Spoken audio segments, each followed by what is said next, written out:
Okay, welcome to Area 21. And one of the questions I was asked was, how did I get involved in Reiki? How did it start for me? Well, I always knew I was different growing up. Even as a little one, I would know things before they happened. I got to my teenage years, I was able to use energy to create varying outcomes and things like that. And I heard spirit, saw spirit, and it kind of, I hid it because I thought if I said to somebody, well, actually, there's someone stood there and they're saying this, that and the other, they would lock me up and throw away the keys. So I hid it right until I was 36 years old. And then I met a lady called Mary, and her little girl come to play with my little girl. I didn't really know her very well. She was from London, and I knew she was a therapist, but I had a bad shoulder. She started massaging my shoulder, telling me about this reflexology, and then she was going on about Reiki and this universal energy available to everybody, and I thought, okay. And then I found myself just blurting everything out about the shadows I saw. I knew who would die in the village. I would see people, voices, hear voices, know things before they happened, see accidents that I could do nothing about that were in other countries. So when I told her all this, she said, well, I've got a book about that, and if you have a Reiki attunement, you'll see nice things. So I didn't really understand. She lent me a book, Into the Light by Lillian Beck, and I read the whole book, but there was just one paragraph that jumped out at me, and it said people like us with our abilities were very rarely able to handle it and became unstable. However, that little paragraph I hung on to, and about 7 years later the book came back to me telling me all about chakras and auras and meridians, but none of that at the time resonated. I didn't even acknowledge it. It didn't click with me. But that little paragraph was actually just under where they burnt us all as witches and heretics. So I went to a house and she said, I'm giving you your Reiki. I was there with some other people, and she attuned me to Reiki level 1. I sat there and thinking, well, what is this? I really didn't understand what was going on, but my hands were tingling and felt very, very strange, like I got great big gloves on. So that was how I was attuned to my Reiki 1. Within the fortnight after my Reiki 1 attunement, I left my husband. It wasn't a great relationship. I left my husband. I was loaned money, a house come for rent in the village, and like magic, I've never looked back. I got an education. All those abilities and skills were fed, and over time, I came to where I am today. So when I trained, there was no lineages, there was no Reiki symbols written down. It wasn't until I met Julia a couple of years later that she attuned me to Reiki 2. Now, Reiki 1, it's about you. You are given an attunement and a 21-day clearing period. It may be that you go off foods or drink or certain things. It may be that you outgrow people. It may be that you move on. Reiki 1 does facilitate change, but it's about your healing and you.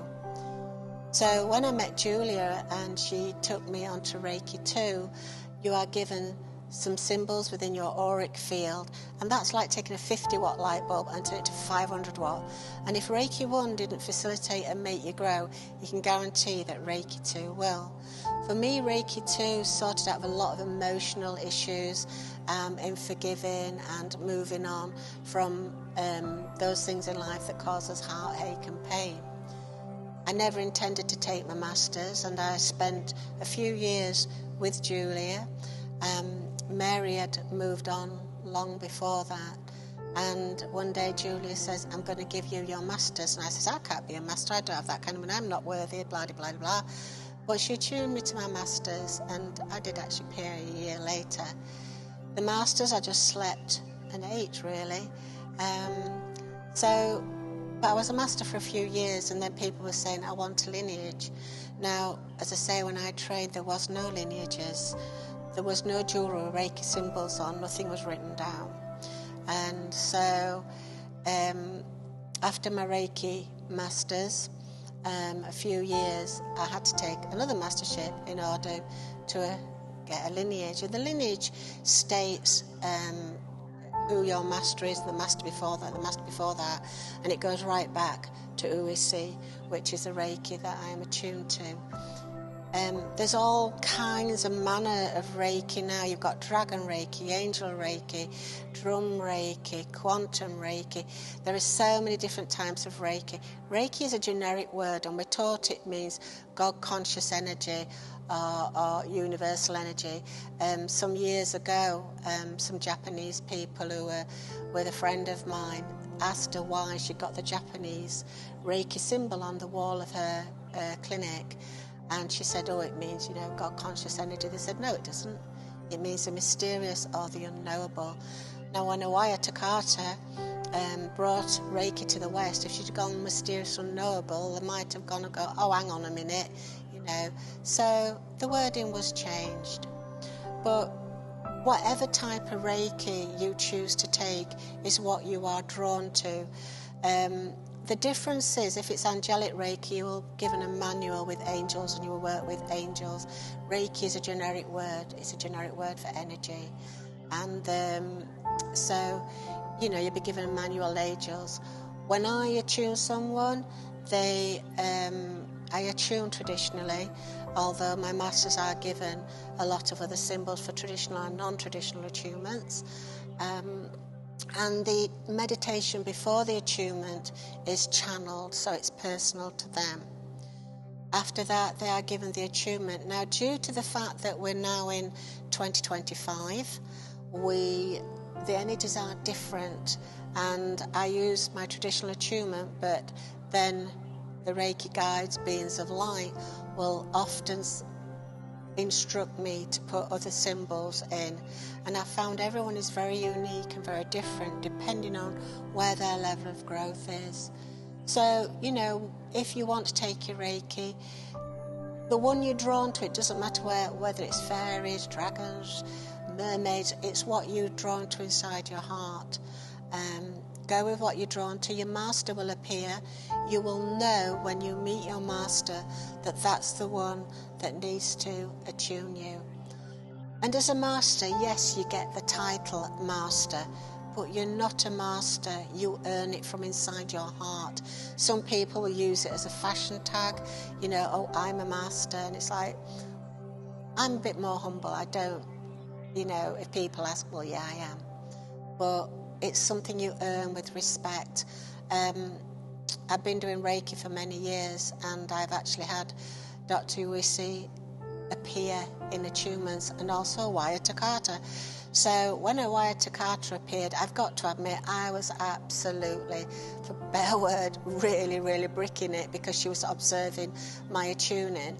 And some years ago, I worked with a lady who at the time had an attachment, and she asked me to write my symbols down, and she was quite an aggressive lady, and I was still growing for early days, so I was really nervous. And so she said I must draw my symbols. I was Reiki too. I drew the symbols, and she said yes, they're correct. And she was attuned by Phyllis Philomuto's nephews, apparently. So I knew I was doing it right, and it's a great honour to work with Reiki. It started the whole ball rolling. I work with many other energies now, and so if you haven't taken your Reiki, I suggest and advise that you have a look at it, because it really does change things, and I have the greatest respect. So I hope you've enjoyed this little chat. Any questions, get in touch. Like, subscribe, join our Patreon, and have a good week.